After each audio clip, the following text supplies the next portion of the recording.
I'm trying to get some clarity about who's running the show here. That's the one thing I want to know. Who is running the show? And it sounds like it's Ben Tenzer based on titles. Now, right. I don't know where that extends. I don't. If you missed it, according to Shams, the decision has been made. The Nuggets have promoted Ben Tenzer. They've made him, what's the title exactly here? Executive Vice President of Basketball Operations. Okay.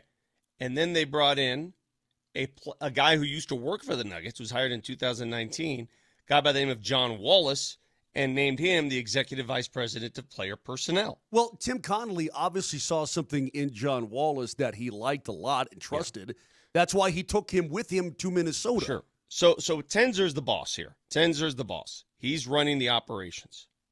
Okay? He has overtaken what Calvin Booth's role was. That's what he's going to be doing. So that is GM. Yes. That is going to be the GM. And John Wallace looks like he's basically the assistant GM, but given another title. He's Tommy Belchettis. Yeah. All these titles, I can't even, I don't understand all the titles.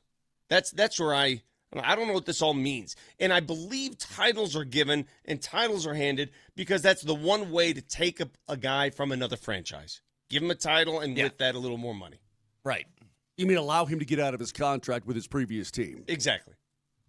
So, yeah, if you're assistant GM, you can't leave for a lateral thing. It's got to be something above it. And so here's this job. You're a vice president now. That sounds pretty good. Now, again, what's John Wallace? John Wallace's I'm the vice title? president of Moj Lombardi and Kane radio operations. That's fine. On. You can be whatever you want. What's his official title for John Wallace, please? Executive Vice President of Player Personnel. Okay, so there's two executive vice presidents here. One is all basketball operations. One is player personnel. And one is player personnel. So it would tell me that Ben Tenzer's the man. Yeah. All right, you might say the man. Everything goes through Josh no matter what anyway. It just sounds like, to me, a two-headed leadership, and it will go through. In my humble opinion, and I've said this from the get-go, I think this is a more hands-on approach by Josh Kroenke. Josh Kroenke will have the ultimate say here. He said as much, that he's going to be more hands-on. I wonder if he felt like, you know what, I trust Calvin Booth and I trust Michael Malone. I'm going to keep my nose out of it, right? Unless there's something big that's coming down the pike. Unless it's a huge trade or whatever, I'm going to keep my nose out of it. I'm going to let them do their jobs, so on and so forth. And then he goes, you know what? It just got away from me because these two guys couldn't get along. It became an absolute pig mess, and it was disastrous on both sides. Can you explain something to me? If that is the case, I don't blame him at all because you can let people do their jobs, but if they can't do their jobs with the other guy, then you got to fix it. So just to compare and contrast, if you go to the Avalanche side of I was just gonna ask Moj. Yeah, Chris MacFarland is making personnel decisions. Joe Sakic overlooks everybody. Correct. So Chris MacFarland has a personnel decision. He has an idea. He goes to Joe Sakic. Correct? Correct. Okay, that's how it works there. But does anything happen without Sakic's stamp on it? Like can not MacFarland the big stuff? I'm sure. Can MacFarland could he have made a Miko trade if Sakic was like no? No, I think that's okay. Obviously that's run up the flagpole for everybody. Yeah. Okay, could they sign a guy for a $1 million contract without Sakic's approval? Probably so. Gotcha. I mean, I think there's a certain amount of understanding on what you need to knock on the door for and what you don't. You know what I mean? Right. I'm sure that's pretty much the case. And then if you're talking about the big stuff, look, Joe Sakic's going to go to the ownership and say, this is what we're going.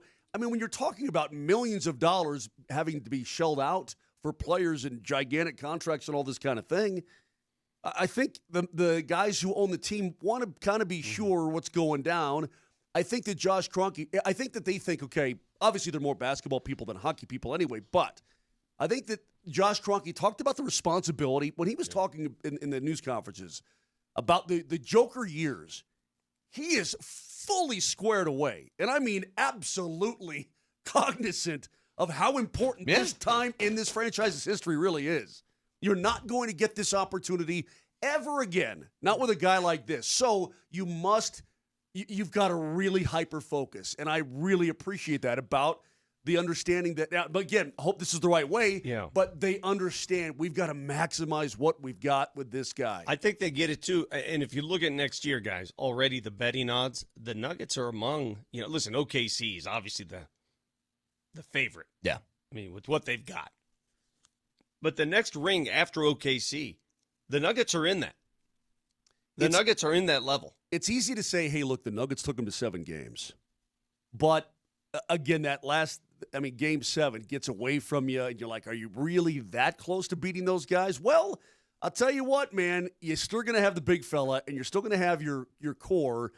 And if you can do a couple things, add a couple pieces, this is where, again, the spidey senses of Jonathan Wallace and Ben Tenzer and everybody have to be right on par with what this franchise needs. Yeah. You add a couple of little pieces of flavor, you can get over those guys, Vic. John Wallace must have been a really good interview. I know Yes. the interview process took a little longer than people had hoped or expected.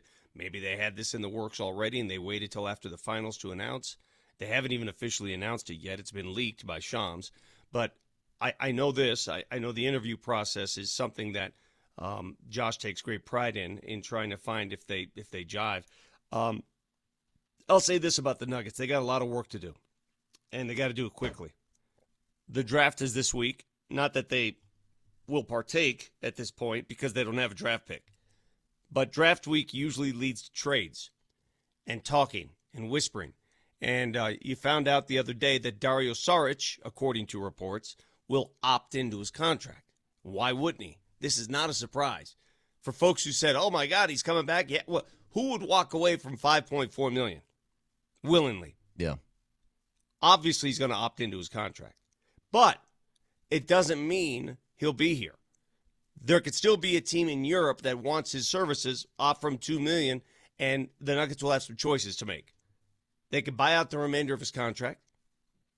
They could use him as trade bait, a team willing to take on salary and then knowing that he's going to play in Europe, and that could be a case. Or, sit with me here, or they could play the guy. Or play the guy. Well, do we really truly know what David Adelman? We don't truly know what he feels about. Option 4 would not work.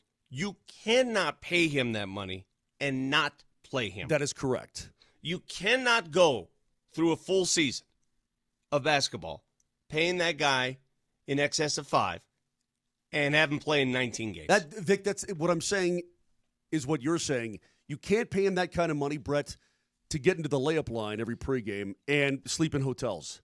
You can't do it.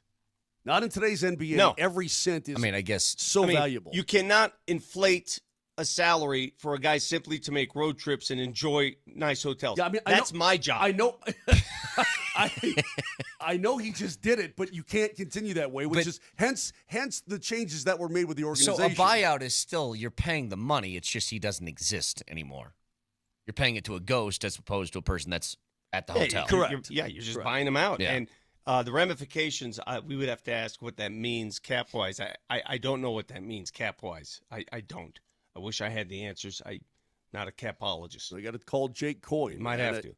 But a buyout, I had a conversation with somebody in the organization, and because this is a complex issue and because it's a little bit of a game of chicken, if you do buy him out, I wouldn't expect it to happen until September. All right. That's fine. As long as his face is not in the media guide, I'm cool. And by the way, they don't. What if he plays? Well, now that was option what, 3? How many options did you give? That was 3, right? 3 options. Okay.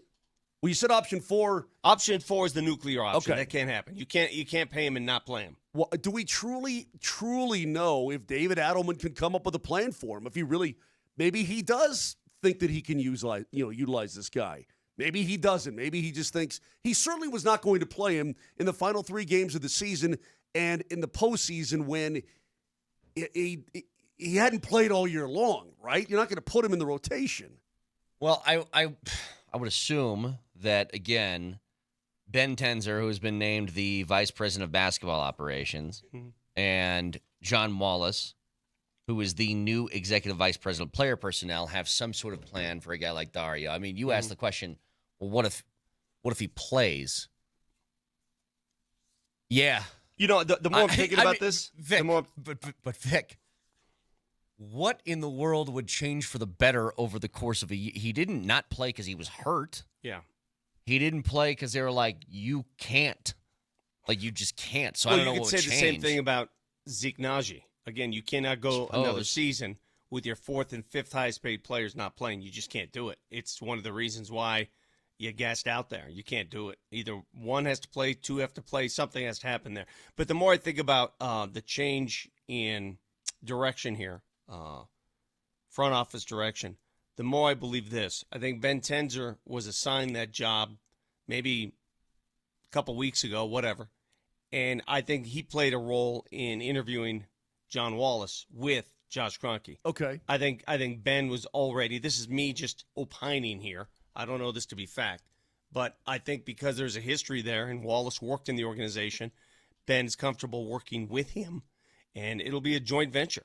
Ultimately, Ben will have most of the say. One thing I'm sure of, I can be absolutely 1,000% positive of, if I'm Josh Kroenke, I sit down and I go, you guys have to work together, and you have to get along, and you have to respect one another, and you have to trust one another. You're talking about these two that are now in charge? Yeah. Yes. Oh, I think that's a prerequisite. Because, and I'll make it clear, I'll be like, look, enjoy a glass of wine.